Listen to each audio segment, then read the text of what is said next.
안녕하세요.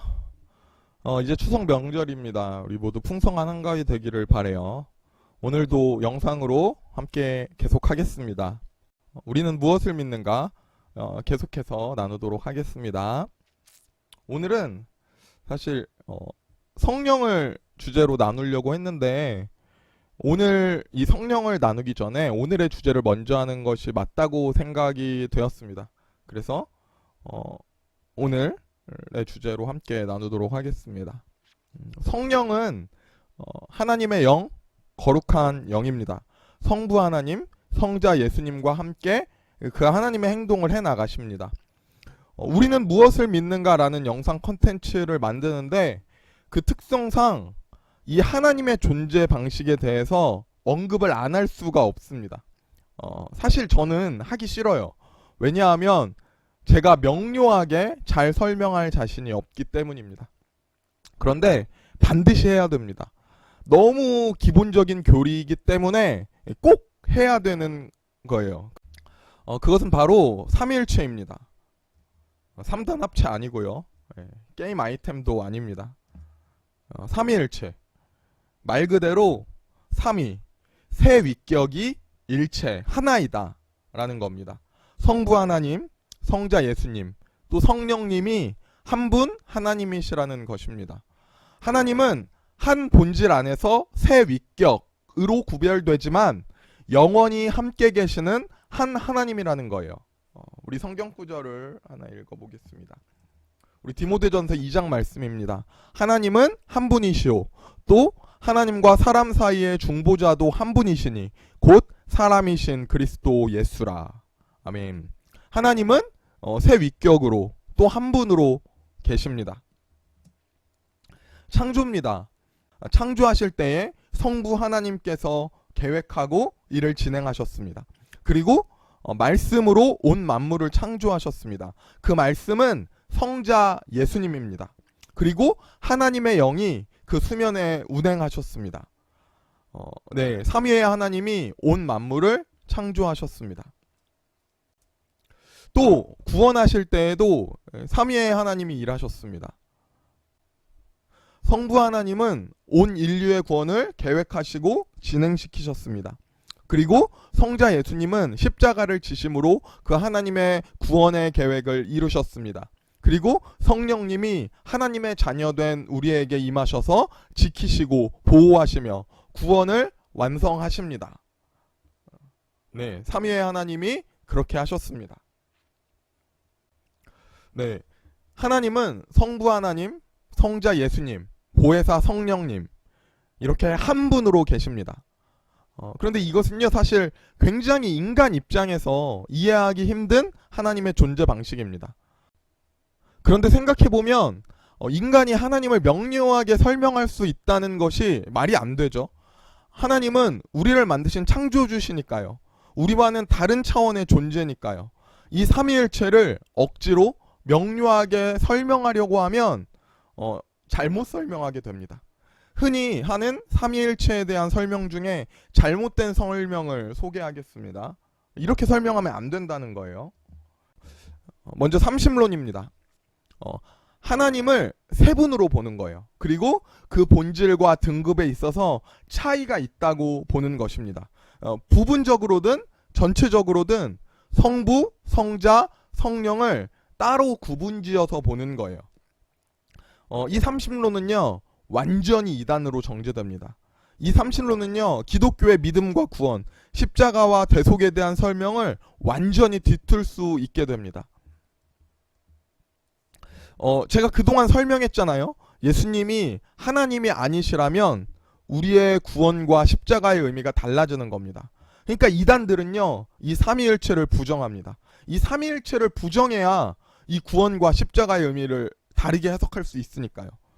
그러니까 딱 말할 수 있습니다. 삼위일체를 부정하면 타협할 여지가 없는 이단입니다. 그런데 우리가 이 삼위일체를 이렇게 삼신론처럼 잘못 설명하고 잘못 이해하는 일은 거의 없습니다. 왜냐하면 너무 분명하게 잘못된 설명이니까요. 그렇죠? 우리가 딱 들어도 잘못된 설명이라고 느껴지잖아요. 예수님과 하나님은 다른 분이시다? 딱 들어도 잘못된 설명이죠.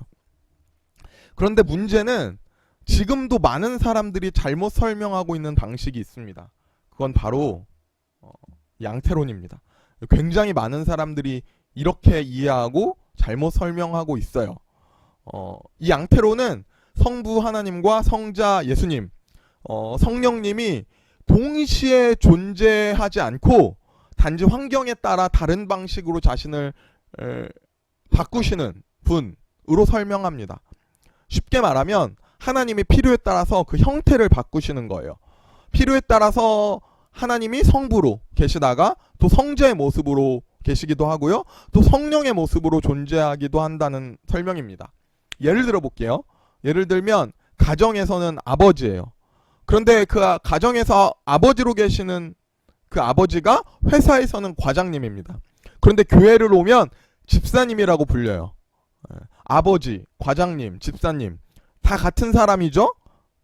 그런데 때에 따라서는 아버지로, 과장님으로, 집사님으로 불리잖아요. 이렇게 설명하는 게 양태론입니다. 잘못된 해석이에요. 이 양태론적인 해석을 두 가지만 더 소개하겠습니다. 클로버입니다. 이 되게 유명한 해석이죠. 예전에 이 유튜브로 이 클로버로 삼위일체를 해석하는 해석을 본 적이 있습니다. 이렇게 잘못 설명하는 경우가 많이 있어요. 클로버 잎이 각각 성부 하나님, 여기 보면 여기 성부 하나님, 성자 예수님, 성령님 이렇게 설명합니다. 그런데 보세요. 이 클로버는 하나죠. 그러니까 삼위일체다 이렇게 설명합니다. 그런데 이 해석은요 잘못된 해석입니다. 양태론적 해석입니다. 만약에 이 해석의 비유가 올바른 비유가 되려면 이 클로버 전체가 온전히 하나님이시고 온전히 예수님이시고 성령님이셔야 합니다.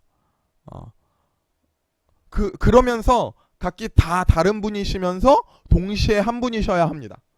굉장히 이해하기 어렵죠. 논리적 설명이 어렵습니다. 다른 예시를 들어드릴게요. 물입니다. 물의 존재 방식이에요. 물은 온도가 0도 이하일 때는 고체 상태로 얼음으로 있죠. 그리고 실온에서는 액체로 있습니다. 그리고 100도가 넘어가면 수증기로 기체가 되어 있습니다. 그런데 고체, 액체, 기체 다 물입니다. 삼위일체라는 거예요, 이게. 그런데 이 설명도 잘못된 설명입니다. 이거는요, 전형적인 양태론적 설명이에요.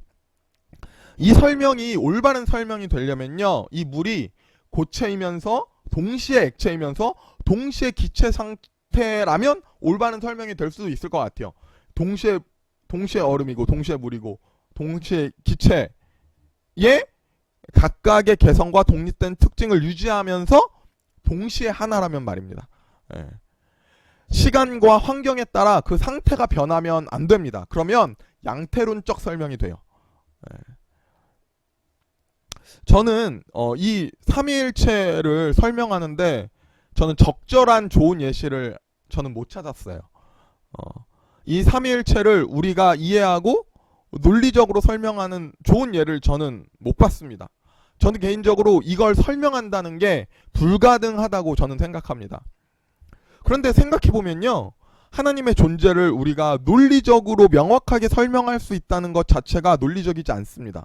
하나님의 존재를 우리가 완벽하게 이해할 수 없다는 것이 더 논리에 맞는 말이라고 저는 생각해요. 하나님은 인간이 아니시니까요.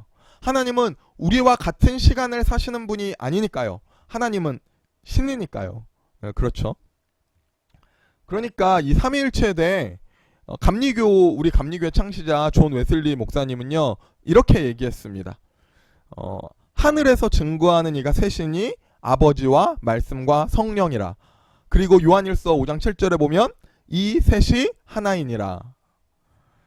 웨슬리는 삼위일체라는 이 신비한 하나님의 존재 방식을 인간의 이성적 추리로 사색하려고 하지 말고 온전히 신앙으로 받아들이라고 말합니다. 그렇게 할 때에 하나님을 아는 지식과 은총으로 더 가까이 나아간다고 웨슬리는 가르쳤어요. 그러니까 이 삼위일체는 논리로 이해하는 이해의 영역이 아니라 믿음의 영역이라는 겁니다. 우리 마지막으로 우리 고린도 교회를 향한 바울의 마지막 인사를 읽고 마치겠습니다. 고린도후서 13장 13절입니다.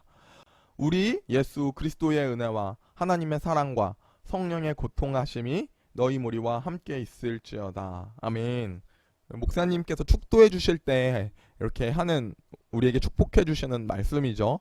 예수 그리스도의 은혜, 하나님의 사랑, 성령의 고통하심이 저와 여러분에게 넘치기를 저도 축복합니다. 오늘은 삼위일체에 대해서 나눴습니다. 우리 다음 시간에 만나겠습니다. 안녕.